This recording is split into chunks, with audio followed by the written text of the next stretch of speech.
From CBS News Bay Area, this is the Afternoon Edition.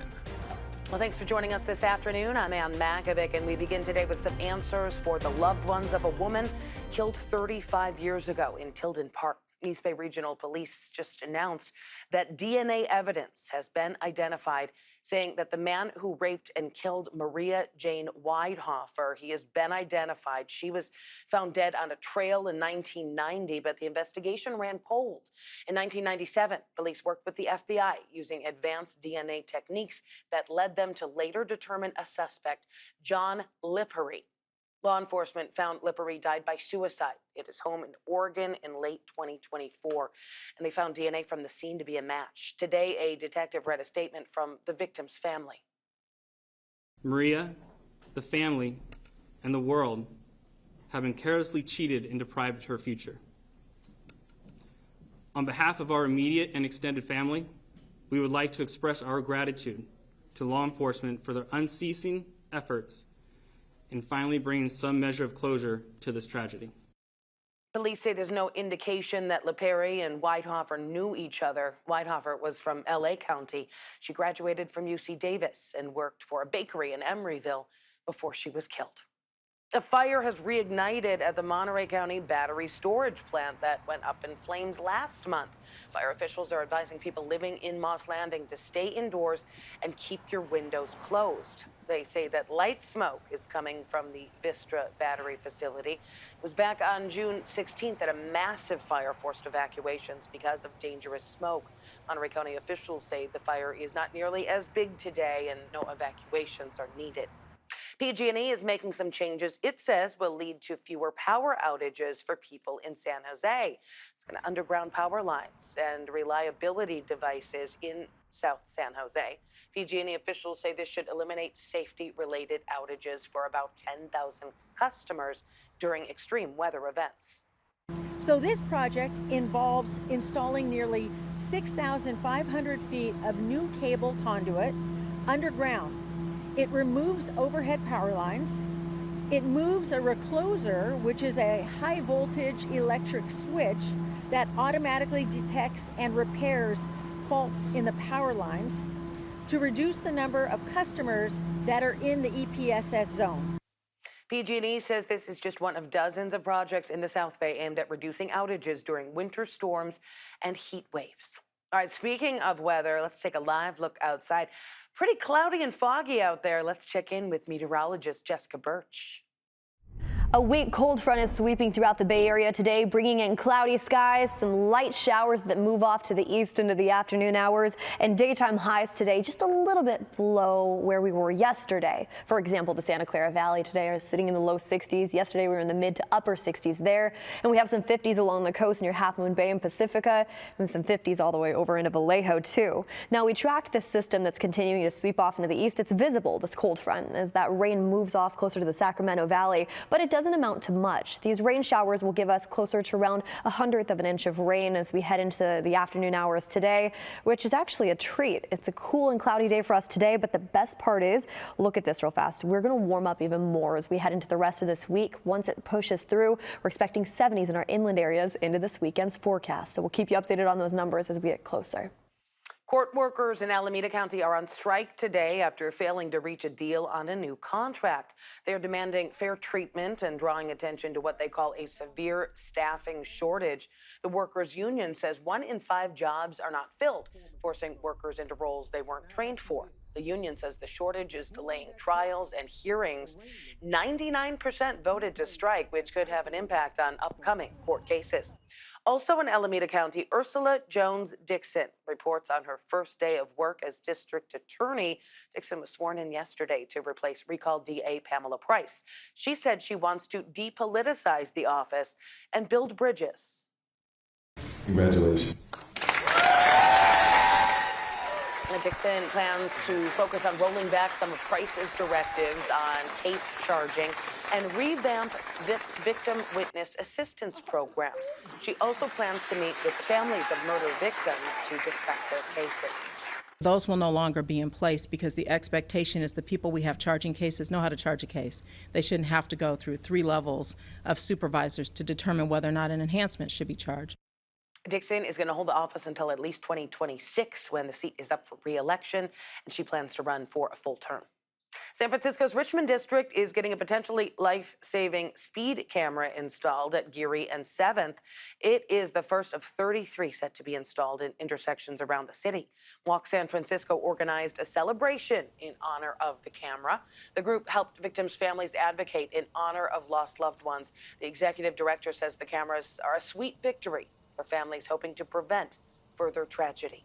Going to Sacramento, writing letters, telling story time and time and time again, and hearing from legislators really questions that don't take into account what these families have gone through: the loss of a child, never going to your son's wedding, your son never graduating from high school or going to the prom, your daughter that was walking your older daughter to school and they both got hit and one of them died. I mean, these are tragic stories that these families had to tell to our legislators to get them to understand. According to city data, a high number of crashes and incidents of speeding happen at that intersection, Geary and 7th. In Solano County, the Vallejo Board of Supervisors is going to vote on school closures and consolidations tonight. District leaders will decide whether to shut down Mare Island Health and Fitness Academy, move Vallejo Charter School, and either convert Loma Vista Environmental Science Academy to a pre-K to 5 school or close it entirely. Budget shortfalls are to blame. The vote is tonight at 6. We will keep you posted. And we have an update on the Delta plane crash that landed and flipped over in Toronto on Monday. Canadian investigators say the black box from that flight has been sent to a lab for analysis. Tom Hansen has the latest. It's upside down. Survivors of Monday's terrifying plane crash say they are still in disbelief. It hits you. I'm in a plane crash. I'm in an actual plane crash. Come on. When the plane stopped, passenger Matt Cunningham sent his family a simple message: plane crash, please pray. Talking to my dad today, he said those 15 minutes from the time he got that text until he got the next one with some photos that I took away from the plane were 15 tough minutes. Canada's Transportation Safety Board said Tuesday the plane's black box flight recorders were sent to a lab for analysis. The crew on board the plane, our Endeavour crew, performed heroically, but also as expected. This is what we train for. In an exclusive interview with CBS Mornings Wednesday, the CEO of Delta Airlines said the flight crew was experienced. All of these pilots train for these conditions. They fly under all kinds of conditions at all the airports in which we operate. As for Cunningham, after waiting at the airport for hours, he rented a car and started driving back to his family outside Minneapolis. What's the first thing you're going to say to your family? Nothing. I'm just going to hold him. And Cunningham reunited with his family late last night. He says that his kids made him a welcome home cake. Officials are still investigating the cause of the crash, but they do say that communications between the pilots and the airport tower appeared to be normal as the plane approached. And Delta says only one passenger remains in the hospital after that crash landing. Still ahead here at noon and streaming on CBS News Bay Area, the Trump administration is cutting about 10% of national forest workers. My critics say this could be disastrous for wildfire prevention efforts. Plus, Kentucky blanketed in snow shortly after deadly flooding. The latest on the wild weather some parts of the nation are facing. And let's take a live look outside before we head to break. A little cloudy, but we are not complaining about our weather today. We'll be right back.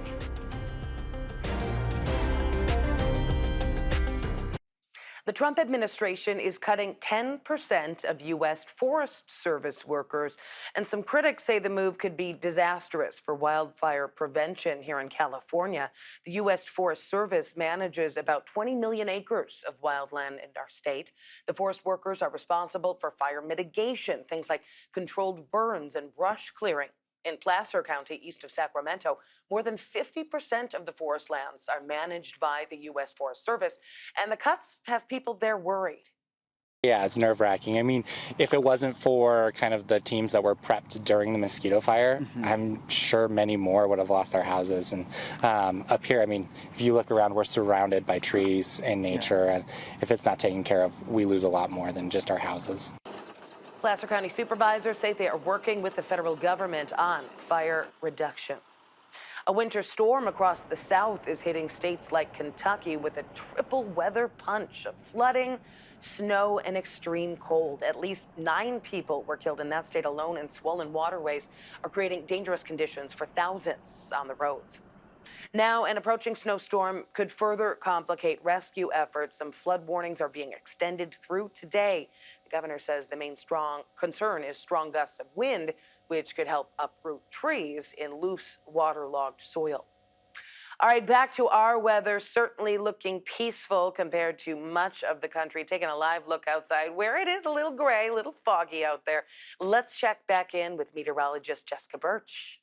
It's a cool and chilly day for us in the Bay Area with light showers sweeping throughout the Bay Area as we head into this afternoon. Luckily, it starts to clear up pretty fast and we're just left with dry skies into the evening hours tonight with daytime highs today topping off in the low 60s throughout most of the Bay Area, upper 50s along the coast near Pacifica and Half Moon Bay. A similar trend all the way over into Vallejo too. Now that system that swept through bringing in light showers, it's a cold front. That's the reason why our daytime highs today are just a little bit cooler compared to where we were at yesterday. Just around this time. It's cool, it's cloudy out there right now. You could barely make out the Bay Bridge behind me from that live look. And as we extend into the evening hours tonight, we'll watch that system sweep off into the east, giving us cloudy skies into the overnight hours tonight and then sunnier conditions as we head into our Thursday forecast. Tomorrow will be beautiful, and we're also gearing up for a nice warm up too as we head into this weekend's forecast. Our total rainfall amount throughout the Bay Area from today's system only amounts to about 1/100 of an inch, so nothing really to write home about, but some splash is better than no splash, right? Here we go all the way into the afternoon hours today. We have winds gusting anywhere up to around 20-25 miles per hour along the coast, but it gets lighter into the evening hours tonight, and we will see dry skies ahead of us as early as tomorrow. We'll see sunny conditions too all throughout the Bay Area, especially our inland spots. And look at these temperatures. Today we're in the low 60s. Tomorrow we jump into the upper 60s. We jump to the 70s by Saturday, and we'll hold on tight to that warm weather as we head into early next week. Now I'm going to drop our inland spots and show you the Bay real fast because it's pretty much the exact same setup, but just a degree or two cooler in areas like San Francisco or across that beautiful Bay Bridge all the way over into Oakland. We're seeing low 60s today, sunny skies tomorrow with mid 60s. We'll top off in the upper 60s heading into this weekend, and we'll keep you updated on that forecast here in the Weather Center. For now, back over to you.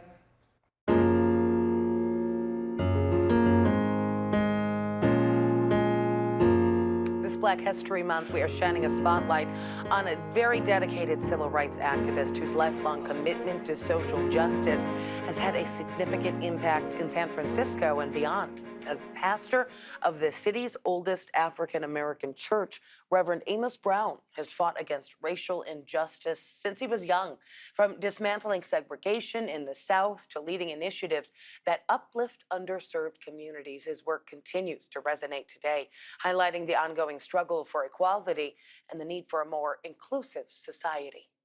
I broke down segregation at White First Baptist Church in Atlanta, Georgia. Now, that's the largest white Southern Baptist church in the Southeast region. And remember, the Southern Baptist Convention was founded in 1845 over the issue of slavery. You can catch the full story of Reverend Amos Brown tonight at 5 o'clock here on KPIX. And join us as we honor the contributions and rich legacy of the Black community right here in the Bay Area. That special is going to air tomorrow night at 7:30, and then we have an hour-long version coming up Saturday night at 7. Coming up here at noon and streaming on CBS News Bay Area, President Trump is considering a new round of tariffs. Which products could be impacted and what that will mean for your wallet.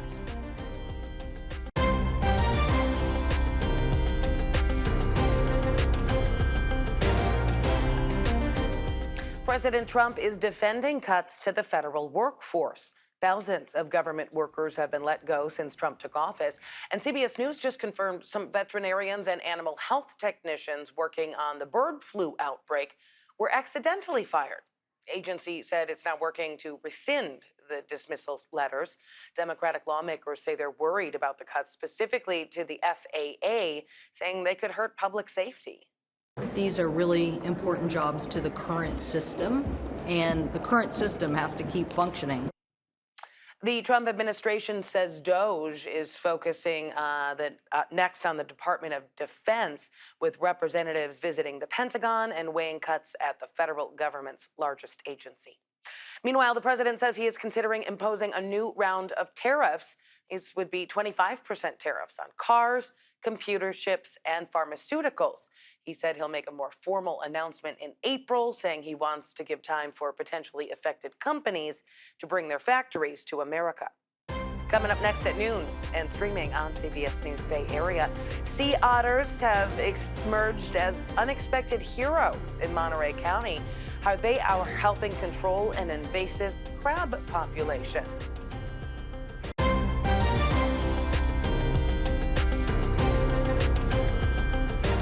A proposed glamping project in Napa is being put on hold by the city council after members of the community pushed back. If approved, the Grange campground would cover more than 12 acres and include high-end camping trailers, tents, and yurts with fire pits.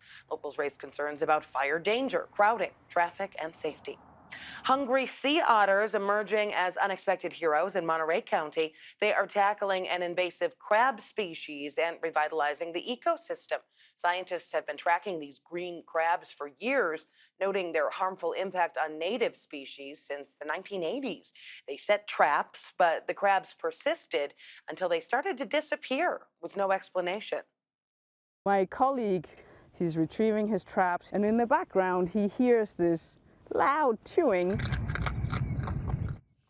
Once nearly wiped out by the fur trade, sea otters are now thriving in the Elkhorn Slough, feasting on tens of thousands of these green crabs. The otters are credited with helping restore environmental balance while also boosting tourism. Today, about 100 otters call the slough home. Well, that is it for the afternoon edition this Wednesday. Remember, we are streaming 24/7 on the free CBS News app. Just go to Live and then Bay Area. In the meantime, have a great Wednesday.